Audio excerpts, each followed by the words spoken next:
Entonces sí, en la fábrica de la pobreza hay fórmulas. Y una fórmula son estos programas sociales que terminan siendo condicionantes en términos de intercambio de dinero para la gente. Pero la otra parte es no educar bien a la población. Una población ignorante le es conveniente a las personas que centralizan el poder o que son dictadores. Exacto. O que les encanta engolosinarse de las instituciones y las leyes. Entonces sí, esa es parte de la fórmula de la fábrica de la pobreza. Si tú eres una buena líder o un buen líder o estás casado con el gobernador del estado que está en crisis de agua, no posteas una foto nadando en aguas, ¿verdad? Porque mucha gente quisiera tener esa alberca para tomar agua o para jalarle al baño o para lavar la ropa o para lo que sea.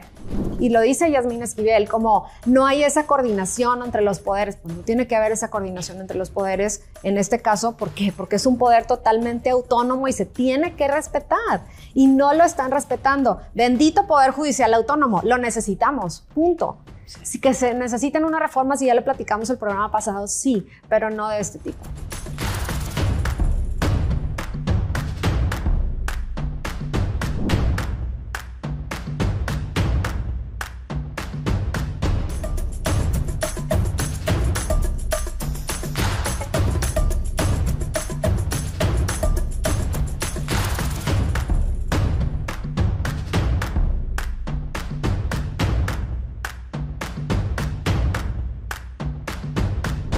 Bienvenidos a Mesa para Cuatro. Estamos aquí con el tema de la nueva parte del gabinete que se acaba de mencionar y le ponemos a la chingada. ¿Por qué? Porque viene a relucir Andrés Manuel López Obrador en estos personajes, en los cuatro, tanto en Mario Delgado como secretario de Educación, Omar García Harfuch, Ariadna Montiel y Rosa Isela. O sea, los cuatro vienen de la escuela de Andrés Manuel López Obrador. Y si antes la otra parte de lo que se mencionó del gabinete fue un poco balanceado y que esperanzador, esta parte no es esperanzadora, porque sabemos que le rinden pleitesía a Andrés Manuel más que a Claudia. Aunque hay unos tintes con Omar García Harfuch, por ejemplo, que es más de la escuela de Claudia, y que sí se ve como que hasta se puede decir que un trueque como, bueno, pues pon una Mario Delgado y yo pongo a García Harfuch, por así decirlo, en especulaciones, ¿verdad? Pero aquí el punto es, yo sí me voy a ir directo con Mario Delgado y ahí abro la conversación, porque yo en todos los menciones del gabinete, cuando se daban a conocer, estaba esperando con ansias a la secretaría o al secretario de Gobernación, de Educación, perdón. ¿Por qué? Porque la educación es lo más importante en este país. Y siendo lo más importante, es lo que se nos ha cargado más hacia donde ya dijimos, en este país. Tristemente. Porque Morena y la 4T se ha llevado la educación a la chingada. Y digo esto con tristeza porque aquí tengo los datos. 6 millones de menores de edad no están inscritos en instituciones educativas. 6 millones. Somos de desigualdad educativa, ya rebasamos el promedio en Latinoamérica. ¿Qué estamos diciendo? ¿Quién va a llevar la educación de este país? Un presunto criminal. Y eso es lo que nos compete a todos, levantar la mano y decir, ¿cómo es posible que el futuro de México lo vaya a llevar Mario Delgado? Abro aquí la mesa para no irnos, y luego ya nos vamos con cada uno. Indira, ¿qué opinas? La educación es la herramienta para cambiar un país y es muy lamentable, grave e incorrecto que Claudia Sheinbaum, además siendo científica, haya hecho una apuesta de riesgo en una cuota política que sin duda sale de Andrés Manuel López Obrador, en la intención que pienso y sospecho va dirigida a la elección presidencial del 2030. En la educación hay recurso humano. O sea, hay maestros, padres de familia, sindicatos, estudiantes. Y en la operación política que sí sabe hacer Mario Delgado, ahí tiene un tinte electoral. Pero además, pensemos en el contenido de la educación. Cuando hablamos de que Morena se ha dedicado también a incidir en los libros de texto y en otras acciones de la educación pública en México, hablamos también de la doctrina. Y entonces ahí hay una gran interrogante sobre exactamente qué van a hacer con el contenido a sabiendas de que les encanta esa dirección de adoctrinar a los niños. Las nuevas generaciones no se merecen esta decisión. Yo sí le mandaría un mensaje a la doctora Claudia Sheinbaum que haga un replanteamiento de si esto es necesario. Las cuotas políticas pueden estar en cualquier lado, pero en la Secretaría de Educación definitivamente no. Y tú tocaste, Marce, también un asunto muy delicado. A Mario Delgado está acusado de delitos graves y eso también puede poner en jaque a una secretaría, tomando en cuenta sus recursos financieros y tomando en cuenta, obviamente, que es el dirigente de un partido político, que es hoy el oficialista, pero que su ejemplo, su conducta y su comportamiento hoy están en tela de duda. Es que es una burla. Entonces, es una burla. Pues sí, en palabras coloquiales y muy educadas, pues es una mentada de madre. Claro. Es una mentada de madre, bien lo dices, porque, digo, y tú que estuviste en el área educativa. No, estamos de luto. Estamos de luto. De verdad que así me siento. Ayer que veía la noticia y que habíamos transitado por un nombramiento de gabinetes, como lo dijiste ahorita tú, que decías, bueno, sabemos que hay personas especializadas y que están en ciertas áreas, que sabemos que son leales y fieles a la 4T en su máximo esplendor. Sí, pero bueno, teníamos como esa... ¿Cómo les puedo llamar? Que queríamos luz ver de esperanza. Exactamente, una esperanza en estas personas. Pero ayer que veo estos nombramientos, iba en el carro y dije, a la madre, o sea, sí. Realmente fue un shock y fue un shock muy grande. Un líder partidista no puede ser, primero que nada, el secretario de Educación. Vemos el pasado de este hombre, vemos por todo lo que se ha transitado y veo Mario Delgado igual hacer una estructura política. Tú bien lo acabas de decir, ahorita se manejan muchísimos intereses con todos los sindicatos, que eso es lo que últimamente, y sobre todo con esta última secretaria de Educación, se olvidó totalmente de descentralizar la educación, se olvidó totalmente de poderla poner en otro nivel, de poder tener esa comunicación con las ONGs o con instancias internacionales, que eso le ayudaría mucho a la educación en México. Creo que era la oportunidad para salirnos de la miseria educativa, porque tenemos una miseria educativa en México, y no nada más en infraestructura, que yo me la paso en las escuelas y vemos cómo están las escuelas en infraestructura hablando, pero también de la miseria de la calidad educativa. Ayer que habla Mario Delgado después de que le dan el nombramiento, él se enfoca mucho en la Escuela de Educación Superior. Él fue secretario de Educación con Marcelo Ebrard cuando fue jefe de gobierno, pero eso no le da como las tablas para poder ser el secretario de Educación a nivel federal, cuando sabemos que él realmente es un líder partidista y que él se ha enfocado a llevar a la 4T a todos los rincones del país. Y en eso es lo que me molesta mucho, que Claudia haya tomado esa decisión. Como tú dices, quizá fue una negociación, porque creo totalmente que es un error el es hacerlo. Que eso es lo que se desnuda, o sí. sea, eso es lo que se ve a todas luces, que al final de cuentas va a ser lo que hablo, quiera y decir sí. En la chingada. O sea, por eso lo titulamos así, porque entonces sí va a acabar siendo el titiritero y el títere, ¿o qué? Porque es lo que se está vislumbrando. Ahora, tú bien lo dices y Nira también lo dijo. Aquí la cuestión es, no están viendo en educación, no están viendo en seguridad. Ahorita tocamos a García Harfuch en su momento, Ariadna, pues manteniéndolo del bienestar.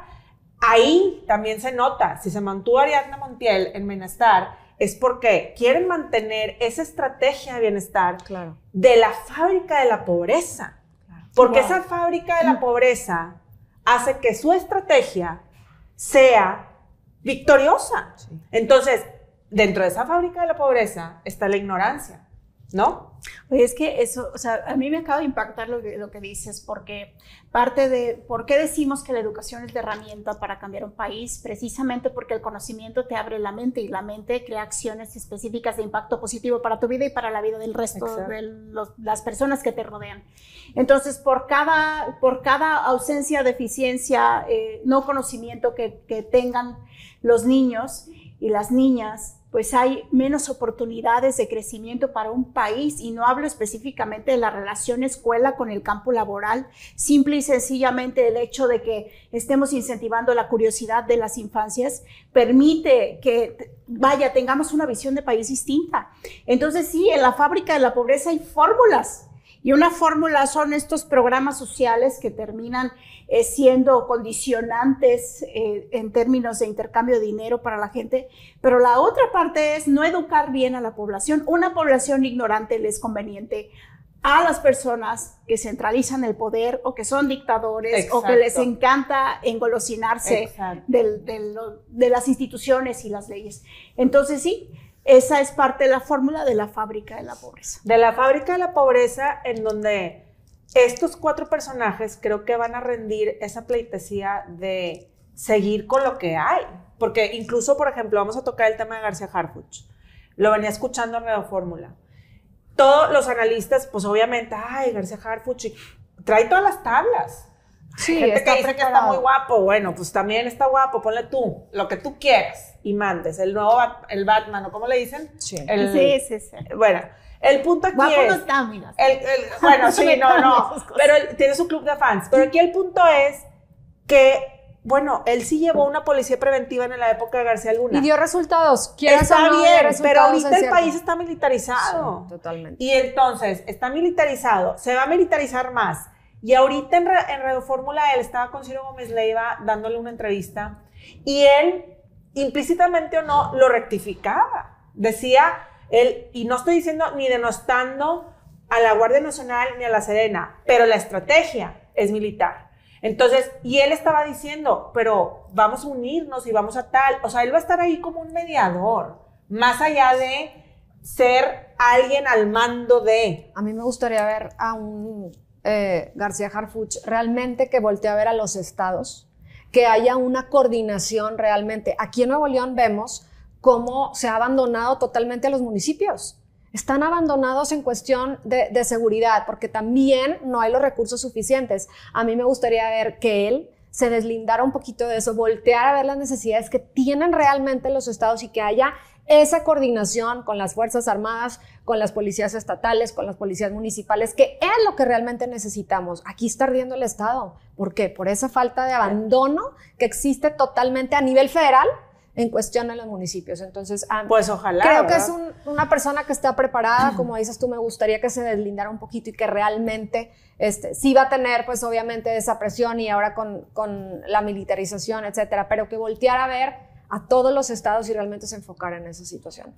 Y ahora dicen que va a ser como un enlace, o sea, porque seguimos en un país machista. Sí. Entonces, los militares, los marinos, Sedena, Guardia Nacional, la Marina, no van a seguir tristemente una directriz de una presidenta. O sea, estoy poniendo esto en contexto con mucho cuidado, pero simplemente es un cambio de hábito muy brusco en un país muy machista, en donde el militar es muy machista por estructura. Entonces dicen que García Harfuch va a estar ahí como un enlace con la presidenta y con la Guardia Nacional de Sedena. Entonces, pues... O sea, no es secretario. Es secretario. mediador. O sea, digo, esperemos, como dices tú, que sea lo que dices. ¿Tú qué opinas de García Harfuch? La seguridad está fuera ya del alcance de las fórmulas tradicionales para quien gobierne. O sea, yo sí pienso que más allá de que, pues aparentemente ha tenido resultados, el hecho de que no tenga autoridad, pues ya dice mucho. Que sigue la fórmula tradicional y que además hay un peso muy fehaciente desde Andrés Manuel López Obrador, y ahora tendríamos que ver cómo se reconfigura el poder también en el crimen organizado, ¿no? Y cuáles van a ser pues ahora sí que los puentes. Las nuevas reglas. Las nuevas reglas del juego, sí, que además ahorita está súper rudo, o sea, súper rudo.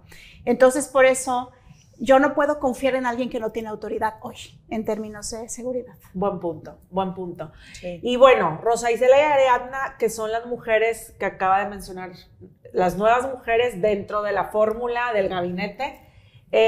Rosa Isela, bueno, lo hemos dicho, cuando traía los aretes de AMLO, digo, ¿qué se puede esperar cuando te pones unos aretes de tu jefe? O sea, ustedes se pondrán aretes de su jefe, yo no. Pero, o sea, cuando traes aretes y los presumes y dices, ay, sí, no sé, Eso ya quiere decir, a ver, está... Psycho. Qué miedo, o sea, porque le rindes pleitesía a alguien y a ella le dicen la jefa. Es una persona que sí, bueno, trae tablas.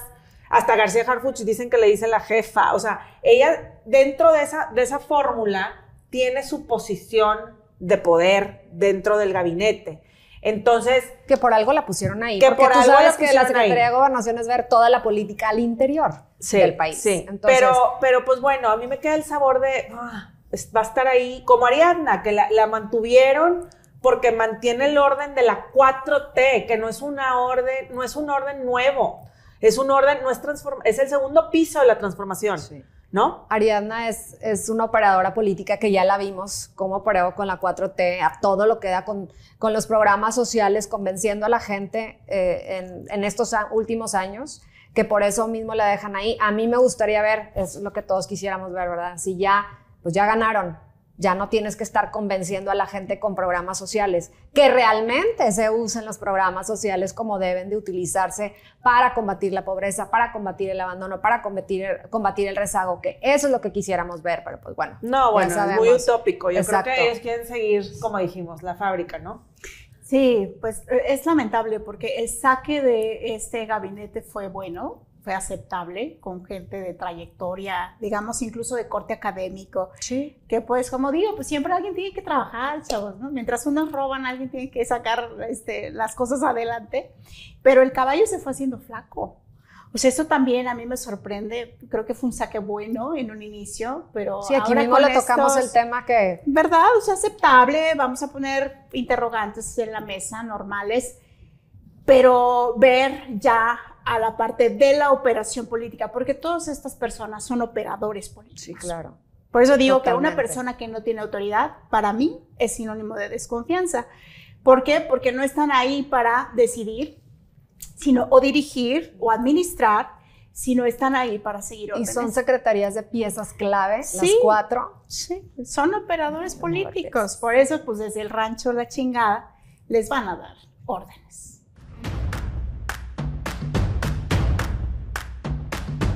Yo lo que planteé el día de ayer en la sesión privada que tenemos en el Pleno de los Ministros es la necesidad de una reflexión sobre considerar la conveniencia de que la ministra Norma Piña permanezca como una interlocutora con el Poder Legislativo fundamentalmente, que es donde se está analizando la reforma al Poder Judicial Federal que planteó el señor presidente Andrés Manuel López Obrador el pasado 5 de febrero. Bueno, y la ironía, que salga una Esquivel diciendo que renuncie Norma Piña. Bueno, no lo dijo tal cual, pero Lo dejó entredicho. Lo dejó entredicho. Que porque no es un buen enlace entre el Ejecutivo y que ella trae otra agenda y que... A ver, primero que nada, yo no sé si tenga las tablas éticas Esquivel para poder decir lo que está diciendo, porque pues es la ministra que plagió, ¿no? Y no nada más una vez, sino creo que varias. Eso primero que nada. Segundo, a ver, yo sí creo que Norma Piña sigue siendo uno de los contrapesos más importantes de este país, cuando no hay contrapesos. Cuando lo vimos electoralmente, que ni el INE fue contrapeso. Entonces, para no extenderme, voy a abrir aquí la conversación, porque al final se aventa la bolita, AMLO sale diciendo que no hay necesidad de que renuncie, o sea, y Claudia Sheinbaum y tal, que lo importante es la reforma judicial. A ver, sí, obviamente lo importante para ellos es la reforma judicial, porque es a modo de los morenistas. Pero aquí el punto es, Norma Piña, espero que siga siendo ese contrapeso que tanto necesita este país, porque sí, hasta el día de hoy ha sido un contrapeso importante. Indira, ¿tú qué opinas? Sí, Norma Piña ha sentado un precedente como la presidenta y la primera de la Suprema Corte. Ha sido muy determinante respecto a su defensa del Estado de Derecho y el Poder Judicial, porque si en este tiempo de crisis en donde tal parece que todo se tiene que hacer a la voluntad del presidente y así como lo dicta, pues el Poder Judicial tiene en la Suprema Corte y en su presidenta un muro de contención justificado en las leyes, porque hasta donde yo tengo entendido, Norma Piña no ha tomado un protagonismo de ser ella la que haga política, sino se ha amparado en sus decisiones jurídicas.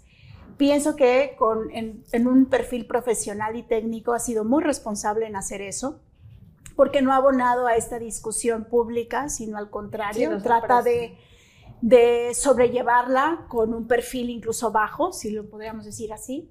Entonces, todo lo que está recibiendo, desde el momento en que se ve en ella una disposición al diálogo, un amparo bajo la ley, un comportamiento técnico y con una barrera muy determinada entre lo que es el quehacer político y lo que es su papel, pues sí, ha sido objeto entonces de persecución política y está en la mira precisamente por su conducta, porque en lugar de hacerles el juego y seguirles el juego, más bien trata de, hasta con su personalidad, si la ven es seria, no dice cosas lisonjeras, no es provocadora.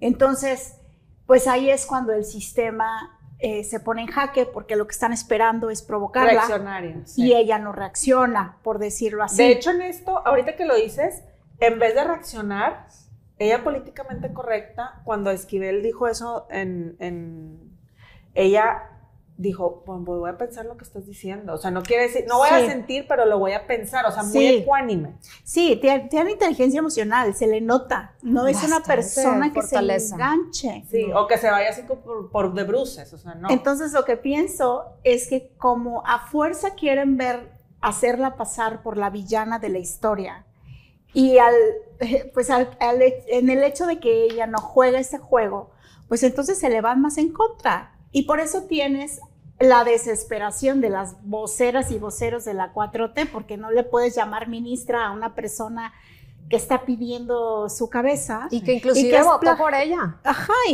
Para que fuera presidenta. Claro. ¿Ah, sí? Eso no sabía. Sí. Ella le dio el voto. Ella le dio el voto.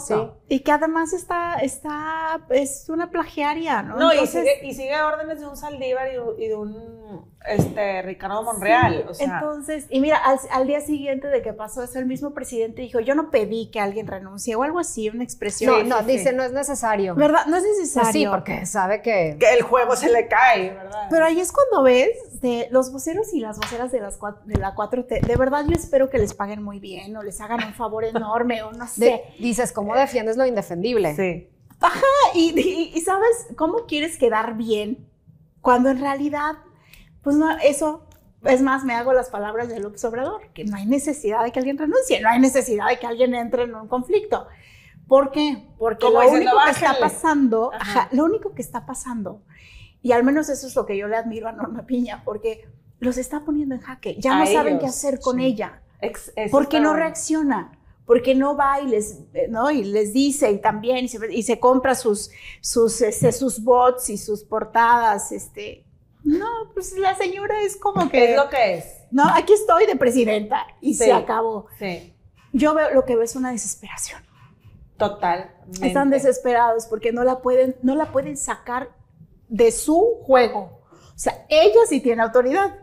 O sea, ella sí está poniendo las reglas del juego. Bueno, ojalá que o sea, que el juego siga así, porque la presión, ¿no te acuerdas hace unos meses, o hace ya unos meses, que le sacaron unos mensajes de WhatsApp? Ah, sí. O sea, sí, y que la quema de la piñata y tal. O sea, mucho. Presiones ha recibido y ha aguantado. O sea, ella sobre todas las cosas está ahí postrada. Sí, pues yo creo que en ella...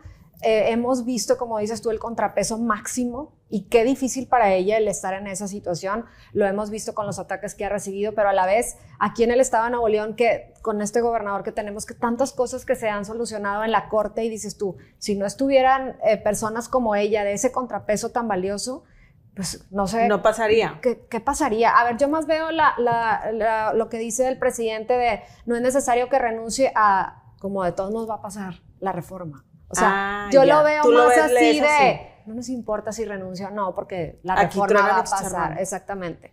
Sale Yasmín Esquivel, qué pena que una mujer que votó por ella para ser la presidenta de la Suprema Corte esté dando estas declaraciones. Y vi también una declaración de la 4T, creo que era de Monreal, no me acuerdo, diciendo que, pues, dando a entender que ya no vemos esta sumisión del presidente o de la presidenta, en este caso de la Corte, como lo tenían con Saldívar, y que pues la reforma judicial es necesaria. Son unas declaraciones terribles. Dijo algo como, no saben jugar bien el juego político, algo así. Algo Exacto, como, pero como dando no, a entender sí. como, bueno, la presidenta no es sumisa, no va a hacer lo que el presidente diga. Tenemos que entender que el Poder Judicial es totalmente independiente, porque ellos lo mandan, y lo dice Yasmín Esquivel, como no hay esa coordinación entre los poderes. Pues no tiene que haber esa coordinación entre los poderes en este caso. ¿Por qué? Porque es un poder totalmente autónomo y se tiene que respetar, y no lo están respetando. Bendito Poder Judicial autónomo, lo necesitamos, punto. Sí. Así que se necesitan unas reformas, y ya lo platicamos el programa pasado, sí, pero no de este tipo.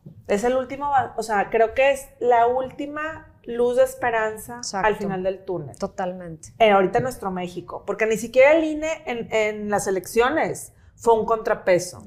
O sea, se vio que el juego se dio, lamentablemente. Y aquí estamos viendo esta parte de, sí, ahí está, como dice Indira, no se mueve, y ese contrapeso los está, híjole, los está, pero bueno, ojalá y siga siendo la dama de la justicia como está y no de cabeza.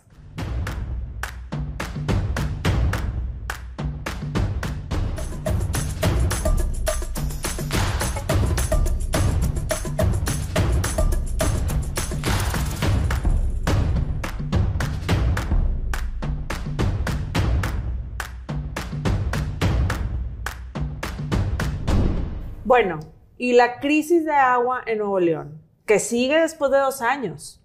Y sí que, Alberto vino, la tormenta tropical vino a mermar un poco más la situación, pero no es el tubo. O sea, el tubo que ha sido el personaje principal de todas estas ruedas de prensa, que si está bien puesto, que si no está bien puesto. Estamos hablando de una zona de Monterrey que a la fecha no tiene agua en ciertas partes, ya llevan más de 12 días sin agua. Yo vivo en esa parte de Monterrey y estuvimos 13 días sin agua.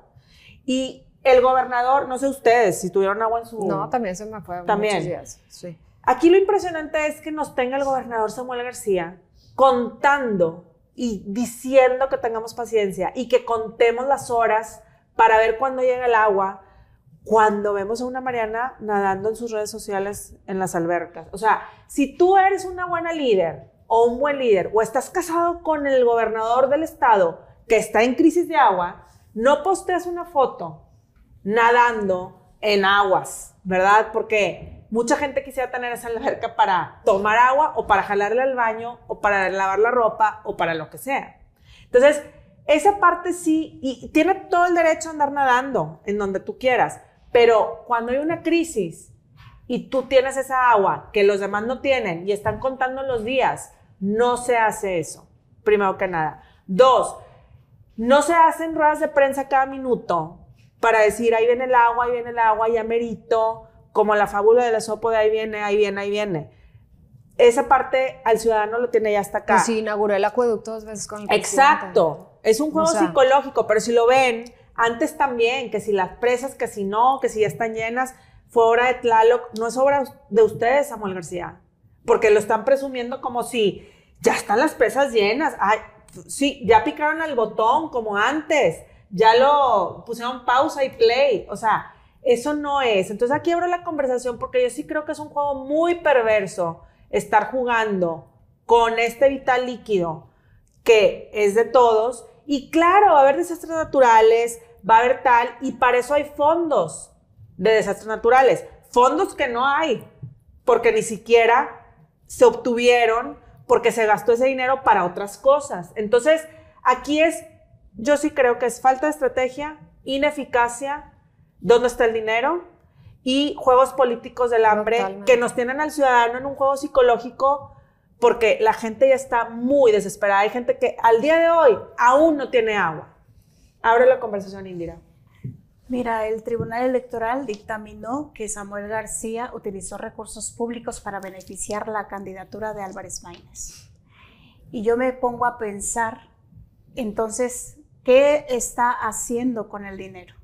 Ahora resulta que el dinero de Nuevo León, en lugar de ser para agua, seguridad, aire y transporte, que son nuestras 4 problemáticas más importantes, pues estamos manteniendo con los impuestos a su partido político, a su carrera política y a la carrera política de la esposa. Y además pides cuota voluntaria en el recibo de agua. Literal. Porque obviamente ese tipo de desastres, la primera deuda que dejan es la económica, porque para reparar todo el daño se necesita dinero. Entonces, nada más para que vean en qué está utilizando el dinero el gobernador, no lo está utilizando para resarcir esos daños, lo está usando para su beneficio, de su equipo político y de su partido político. Eso es muy grave. Sería un escándalo en otro país. No hay agua, no hay seguridad, no hay o sea, todas las crisis llegan a ese punto. Es que para mí donde está el presupuesto está el compromiso. Claro. Porque con dinero se solucionan también muchos de esos problemas, además de con visión y con ideas y otras cosas. Entonces, primer punto, ¿dónde está el dinero? El dinero no está para resolver ese tipo de problemas. Y segundo, que también es importante, la indolencia en la comunicación. A nosotros los políticos nos mienten todo el tiempo en la cara, ¿verdad? Pero una cosa es que ya sepas la mentira, sí, hombre, tú eres el salvador del mundo y qué bonito. Pero otra es que te mientan con algo tan delicado como es la gerencia de tu propio tiempo y tu propio recurso. A mí, por ejemplo, las personas, no sé si a ti, Perla, pero las personas me dicen, senadora, nada más que nos digan cuándo. Exacto. Y yo veo, yo arreglo, yo compro más garrafones, veo si me voy a casa de mi mamá. Sí, estrategizas tu tiempo. Claro, hago mi propio plan de sobrevivencia a la crisis. Pero si vienes y me mientes 200 veces, pues entonces me estás viendo la cara de estúpido, perdón por la expresión, pero eso es lo que la gente siente, que en lugar de decir honestamente, miren, aquí está una agenda, una línea de tiempo para que vean qué decisiones vamos a tomar en conjunto, no, te quieres tomar tu selfie diciendo casi yo soy el dios Tlaloc que les vino a dar agua, ¿no? Y eso a mí me parece una tomada de pelo. Pero ¿cómo estás pidiéndole eso sin la estrategia para ellos? O sea, ellos no tienen ni siquiera pies ni cabeza. ¿Cómo le van a dar eso al ciudadano? Dignidad, o sea, ¿no? Dignidad. Porque además el agua es un derecho humano. Claro. O sea, no es cualquier cosa. No tener acceso al agua es una violación a un derecho humano básico. Entonces, pues ahí hay varias violencias. Tenemos un gobernador que se gasta los recursos en otra cosa. Tenemos un gobernador que miente sistemáticamente, es un mitómano. Y tercero, pues la indolencia y la violación a un derecho que no tendría, además en un estado como Nuevo León. Y sobrevolando, perdón, en helicóptero, la zona. Como si fuera me encantaba. meteorólogo. Sí, o sea, no, deja tú, sobrevolando, bájate con la gente que no tiene agua, dale en la cara, así como estuviste en Alberto con el perrito adoptándolo, o sea, bájate, no estés sobrevolando y aquí estamos y entonces y la rueda de prensa, a ver, ve con el ciudadano que no ha tenido agua en más de 12 días, a ver qué te dice. Yo creo que ya tenemos 3 años casi de que el hombre quiere tapar el sol con un dedo ante todas estas crisis. La de transporte, la del medio ambiente, la de las escuelas, porque decía que ya se había solucionado toda la problemática, y del agua decía que se había solucionado ahora con las lluvias de Alberto. Esto vino a evidenciar totalmente la ruptura que tiene Nuevo León tan grave, que esta crisis de agua, que ya dijimos que hay municipios como Santa Catarina que tiene 15 días sin agua, y que la gente ya no se cree ninguna mentira. Ayer veíamos el nombramiento del nuevo secretario de Seguridad, que ahorita lo vamos a mencionar, sí. Pero a lo que voy es que lo menciona y hace la apertura de esa secretaría como diciendo ya se va a acabar la problemática de seguridad. Y eso lo dijo con el agua, y eso lo dijo con la movilidad, y eso lo dijo con medio ambiente, y eso lo dijo con todos. Ya no le creemos al señor gobernador, ya estamos cansados. Yo creo que agua y drenaje tiene una crisis como nunca antes vista, que si de por sí ha sido una dependencia llena de corrupción, ahorita está más que nunca, que vemos a un director de agua y drenaje, al secretario Barragán, diciendo que se habían fijado en estadísticas y que ellos habían cometido errores muy graves, diciendo que nunca nos íbamos a quedar sin agua, aceptando el mal manejo de la Dirección de Agua y Drenaje hace unos meses. Yo creo que ya era para que hubieras tomado otras decisiones como lo que ayer menciona con el secretario de Seguridad, que sabemos que no va por ese lado. Creo que ya basta con estas malas decisiones, tomas de decisiones en agua y drenaje. Hay una corrupción tremenda y te voy a decir un dato. El Congreso del Estado le otorga un presupuesto a agua y drenaje etiquetado de aproximadamente 4,300 millones de pesos, un poquito más. ¿Qué hace agua y drenaje con ese dinero? Ellos tienen sus propios planes dentro de la Secretaría. Hay uno que se llama plan hidráulico, no me acuerdo el nombre totalmente, pero ese plan tiene un presupuesto etiquetado por ellos mismos, anual, ¿sí? Entonces, ese dinero ya está estipulado para qué se utiliza, para recuperar las cuencas, para X o Y cosas que ellos a lo que voy es que están pidiendo una cuota voluntaria en el recibo de agua. ¿Cómo te atreves a pedir una cuota voluntaria cuando estamos viviendo en esta crisis tan grave? Y además tienes un presupuesto etiquetado para eso. Ahí es la evidencia de la corrupción tan grande que tiene agua y drenaje. No, sí, no, en mi caso, no habíamos tenido agua en 12 días y me llega la cuenta, el recibo, 2,000 pesos. Dije, ¿qué? O sea, y además era la cuota, ¿no? La cuota está voluntaria. O sea, pero ese es el punto, Indira y Perla, ese es el punto. El punto es, bueno, yo sí veo un poco más despierta la ciudadanía porque vimos las protestas, justo cuando iban a hacer una protesta a las 7 de la noche el siguiente día, abre la llave para que salga. Eso es lo que también digo yo, a ver, hay algo aquí que no me cuadra, porque en 24 horas y en 24 horas, .1, no, estuvo otra vez un chorrito de agua en los lugares que no había.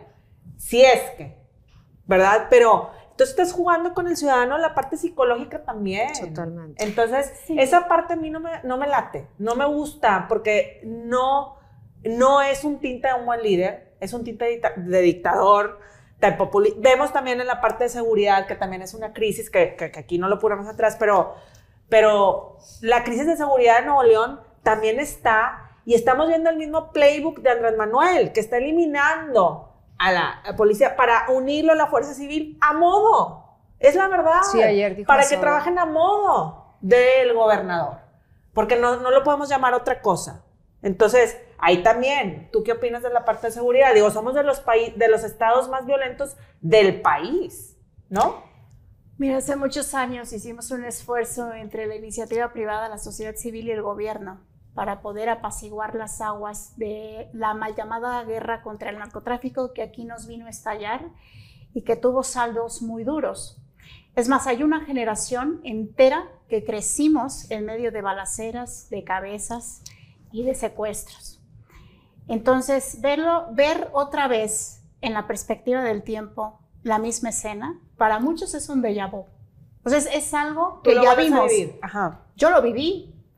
Y entonces lo vuelvo a vivir y digo, ¿qué parte de todas las piezas que construimos para hacer la paz falta ahora? Y yo se los digo como protagonista de esa historia. La que falta es el gobierno. Es decir, la iniciativa privada y la sociedad civil hacen sus esfuerzos como desde hace muchos años en esa crisis de inseguridad. Pero hoy no tenemos un gobernador que, para empezar, no esté acusado de tener vínculos con el crimen organizado. Y lo pongo sobre la mesa, es delicado y es un tema serio, pero es algo de lo que la gente habla. Y ahí hay una acusación muy puntual. El segundo punto es que si tú tienes una organización que en lugar de responder a las demandas de seguridad de la gente, responde a tus necesidades personales, vuelvo al punto 1, entonces los resultados no pueden ser positivos.